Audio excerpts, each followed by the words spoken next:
Scribble notes when I wrote these quotes. If I offend, pardon me. Welcome to the channel. This is your host, Jamil Ethan. I'm super hyped to talk to you today. This is going to be an episode of Random Notes where I can talk to you a little bit about any topic, anything that's on my mind. Honestly, a lot of this is going to be writing related. It's going to be a lot of creativity. It's going to be a lot about business and just the other end of doing what we love to do. Like a lot of people who come here are creators, and I want to be able to express how my journey the last year and a half has been and how my journey is going as I continue to grow and develop my business. So with that being said, if you get any value out of this video, make sure you like, subscribe, and leave a comment if you have any questions or thoughts, because I'd love to engage and talk to you a little bit. So let's jump right in. These are 5 tips to being successful in your author platform and learning how to get on a platform and what that looks like. So 5 tips, let's get started. So tip number 1, and honestly, this is really like not even that difficult, but I feel like I should say it. It's choose 1 or 2 platforms to be on. So many people get caught up in the idea that they have to be on every platform. You have to have a Twitter, you got to have an Instagram, a Facebook page, a Facebook group, a YouTube channel. You got to be on a podcast. Like, whoa, chill, slow down. You don't have to be on every single platform to be a successful author. You don't have to be on every single platform to be successful in business. So what I would suggest from my experience, start off small, start off short, start very small, make it so it's something manageable. I'd say 1 or 2 platforms. Really invest your time in 1 or 2 platforms. When I first started, all I had was Instagram, and I started my podcast. So I started my podcast, I had Instagram, and that was really it. Those were the 2 platforms I was on mostly, partly because I had to get used to managing the day-to-day, and I had to get used to optimizing those 2 platforms and growing those pages. It's hard if you're on 7 different apps every day, leaving updates and trying to give updates on all these different places. I still find myself struggling to update all of the different things I'm doing. So definitely think about that. Consider 2 platforms being the max when you first get started. Tip number 2, make a website or a landing page. Like, you really want to have a place where people can go and find you that's professional and that's kind of set up so that they can contact you. In my experience, I've talked to dozens and dozens of authors, and one of the first things that I do, I'll go to their page and I'll try to see if I can find their website, where their book's listed and what their online persona looks like. Having a website is a major key when it comes to business. People are expecting you to present yourself in a certain way when you say you want to be an author. So after you get your social media pages and you decide on what those will look like, what platforms you'll be on, then I'd say start working on getting a website. It can just be your name. Mine is inspiredbyjamil.com. You don't have to have something so official. I also started an LLC, but we'll talk about that later. Just having your name is more than enough so that someone can search you online and your platform and your website can come up and you can connect everyone from there. That's a really important piece because you get to control everything that goes through your website. That's going to mean your newsletter. That's going to mean where your pages and the merchandise down the line, if that's something you want. But having yourself a landing place is really important, and there's really cheap options to be able to do that. So definitely think about having a website as one of those things for your author platform that will help you become a better author and a better business at the end of the day. Because once you start publishing and once you start putting books out, people are going to look at where they can find you. And part of that will be having a website.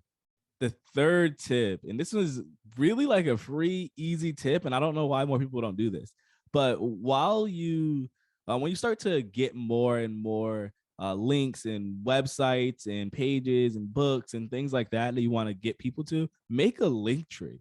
Link tree is free. You don't have to get the premium version. You can get the cheap version. I have the cheap version. Linktree, you can just get all of these links. So if you have a Facebook page, you have an Instagram, and you have a website, that's 3 different links that you would have to send someone to get all your social media or all your accounts.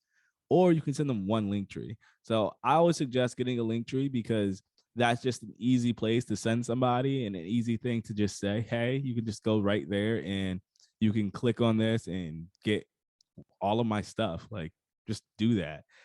There's also the option for analytics on Linktree. I don't have that, but I've heard it's great. So get a Linktree. It's just simple. Just get a Linktree. That's really it. That's the whole point. Get a Linktree, man. Next one, the fourth tip is to have quality content. So the reason why I'm saying quality content is, and there's a second part to this, but part 4A basically, get quality content. Like, make sure that the pictures you post and the content you put up is really well done. The biggest thing that I've seen a lot of people struggle with, especially authors, is posting things that really don't look that good on social media.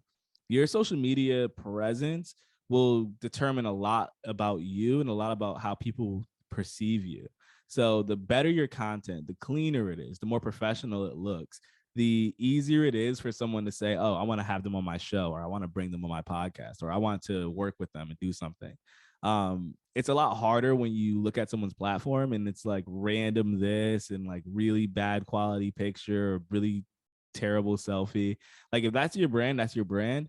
But think about that when you're going about your business of posting. Like, your personal page should be a personal page that no one else should really be accessing. But your fan pages and your public pages, if you're putting author on there, you really want to pull together some content that looks good. Some examples of content that looks good, in my opinion, are really high quality photos. Like, if you have a really new iPhone or if you have a camera, like, post photos from that. You can go to Canva, it's free, and make Canva graphics and use some of the templates that they have to like create some of the posts. Like, I used to post snippets of my like book, and I'd be like, hey, here's a snippet, and I'd make it on Canva first and then post a really high quality image or video from Canva to my Instagram account. I also used to do quotes and themes and stuff like that. So you can really optimize your account if you just look at posting quality content over any old thing. And the second piece, 4B, I guess, would be to look at having a content calendar. This is something that I recently started doing. So I'm not even going to be able to say like, oh, I've done this all the time. Like, I know it works.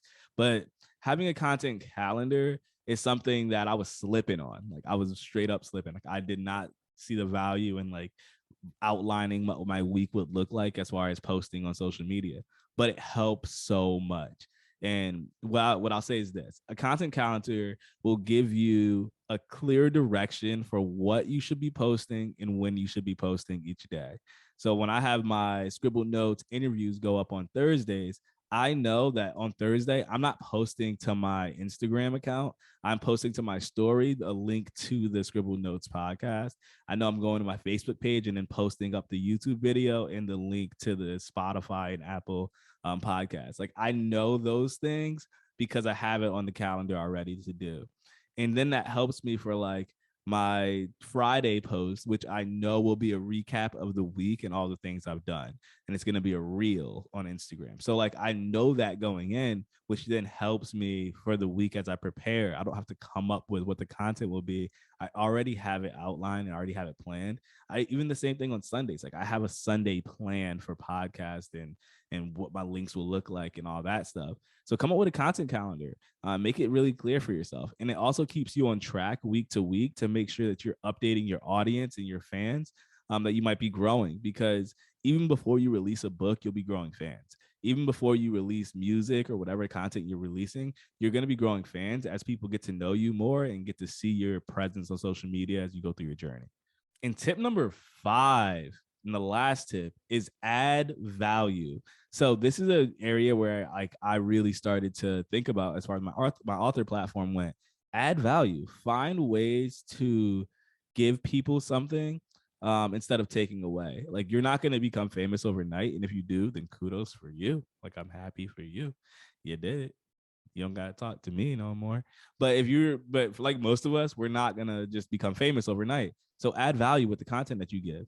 So if it comes down to it, like, you want to be able to tell people like, this is why this matters. Like, I like to do interviews. I interview authors all the time. Part of that is because it adds value to that author by giving them content that they can talk about and giving them the professional experience of like getting on interviews, hopping on podcasts, and having that be a part of their repertoire as they continue to market and search. So I know that I'm adding value to their marketing efforts as my audience listens to them. It's the same way, like on your social media accounts, when you're posting and doing things, you want to add value. So a lot of my stuff that I'll try to post is positive affirmations and energy, and making sure that people feel like they're getting something positive. Like I'll have motivation Mondays where I post a lot of motivational stuff. I'll speak on it, and then I'll post other people and repost stuff. That's all motivational. And that's what I do on Mondays, because I know that gives people some motivation for their Monday. It gives them some some positive energy on a day where most people are negative. So find out ways you can add value, whether it's giving tips, whether it is starting a podcast, right? Like what stops you from giving out some of your journey and talking about what you've been through and how your experiences have been. I was a new author last year. I'm still a new author now, technically, but like I'm working on my third book. Like when I was on my first book and I had no idea what I was doing, I was still on podcasts interviewing authors, asking them about what the journey is like for a new author. And then that helped other authors as they were listening to some veterans talk about the game a little bit more. And that's what you can do too. So think about your social media, about how you can add value to others. You want to continue to give and grow as everyone else like is watering their plant. Basically, you want to water them so that they grow. And yeah, it's like you're not getting anything from that, but that's fine, because you're creating a community where everyone's coming together and getting better because of it and because of you. So yeah, that should feel good. Like, go do that. Go add value to other people. And that's it. Honestly, that is 5 tips. Those are 5 tips. And that's it. Those are 5 tips of ways and things that you can do to completely change your author platform and build that author platform. If you took any value out of this video, make sure you like, comment, and subscribe. We need you. I need people to be able to see this stuff, because there were some key moments and key things about my journey that I was so blessed to have because of other people's content. And I want to be able to give that same thing to others. So continue to fight the good fight. Go through your journey. If you have any comments or questions, put those below. I'd love to listen, and I'd love to respond and see what people are feeling. Like, the journey to become an author is tough. It is long. It is grueling, but it is always worth it. And I'll talk a little bit about my other journeys and all the other aspects of business that I think we all should be more in tune with. But that's it for the Random Notes show. Peace out. Bye. Scribble notes when I wrote these quotes. If I offend, pardon me, there's more of me to grow. Creative in my process, enjoy the show. The will is different when you recognize the different strokes. Different folks, same goals, we all want the most. So when we reach the top, we can enjoy the toast. The type of bread we get is fresh about the bakery. Told them don't play with me, with or without a degree. Don't question my intensity, bravery. Similar to agencies that want to see you fold. So just pray for me. Pray for me.